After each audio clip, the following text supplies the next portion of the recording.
अपने उस कमरे में आते हैं जहाँ गुरु और शिष्य ठहरे हुए थे, लेकिन वहाँ पर उन्हें कोई भी नहीं मिलता।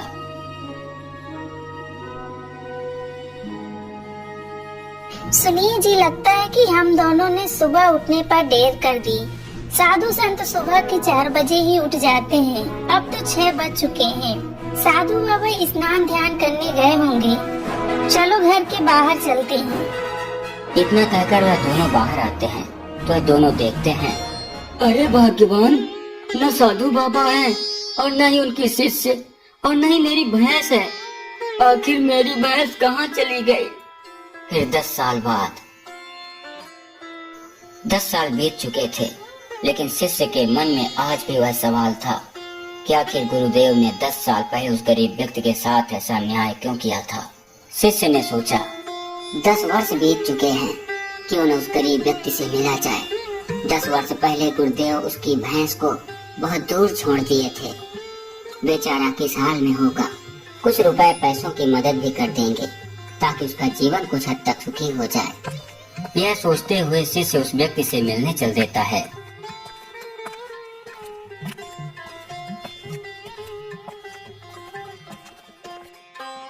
जब शिष्य उस स्थान पर पहुंचता है तो वह वहां का दृश्य देखकर आश्चर्यचकित हो जाता है।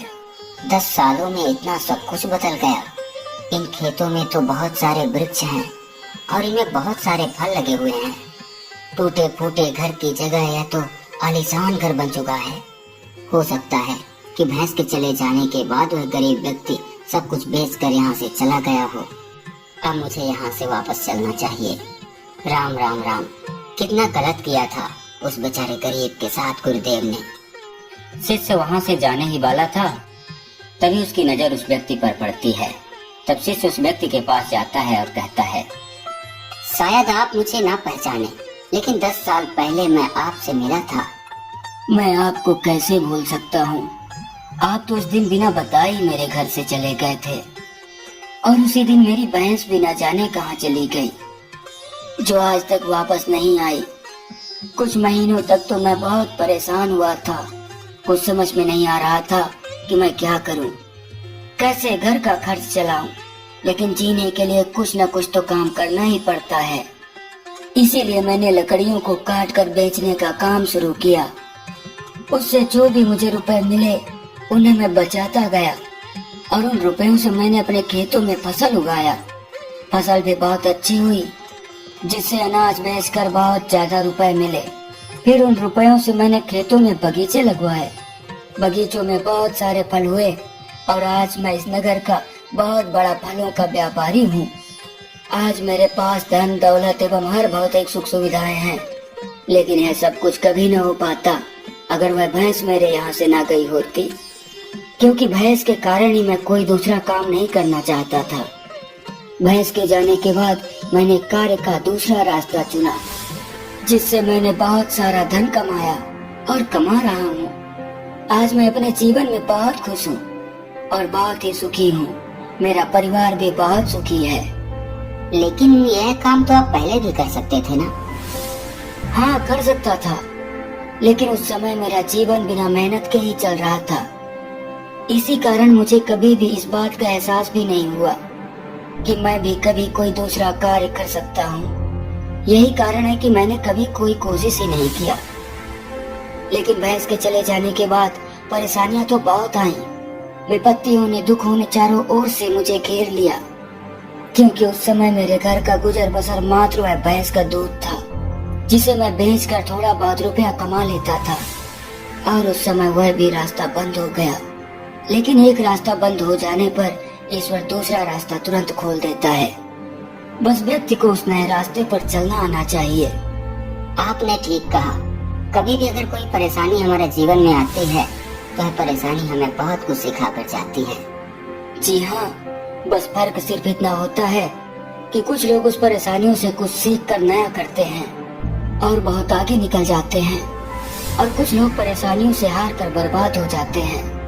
लेकिन मान्यवर, बर्बाद वही होते हैं जो मेहनत नहीं करना चाहते और जो परेशानियों में ही अटके रहते हैं और अपने भाग्य को और भगवान को कोसते रहते हैं। आपने बिल्कुल सही कहा।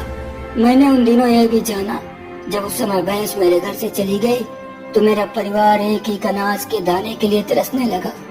भूखे प्यासे रहकर कई दिन हमने बिताया, लेकिन कहते हैं कि जब जीवन ही दांव में लग जाए तो कितना भी कमजोर कोई क्यों न हो, उसकी गति पहले से कई गुना ज्यादा बढ़ जाती है।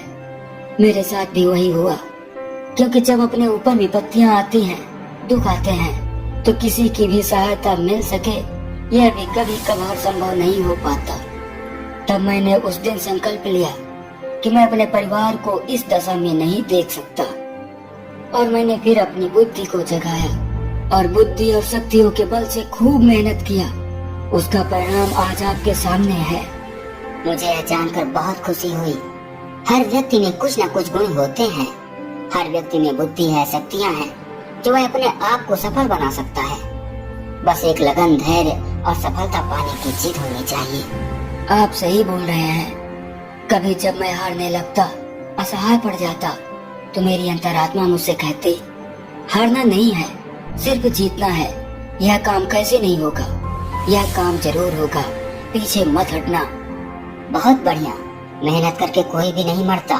मरते तो वो हैं जो आलसियों की तरह बिस्तर में पड़े रहते हैं और सोते हुए सपनों को देखते हैं, और जागते हुए सपने टूटकर बिखर जाते हैं। व्यक्ति के जीवन में दुख आते हैं व्यक्ति के जीवन को बदलने के लिए, इसलिए दुखों से कभी भी नहीं भागना चाहिए।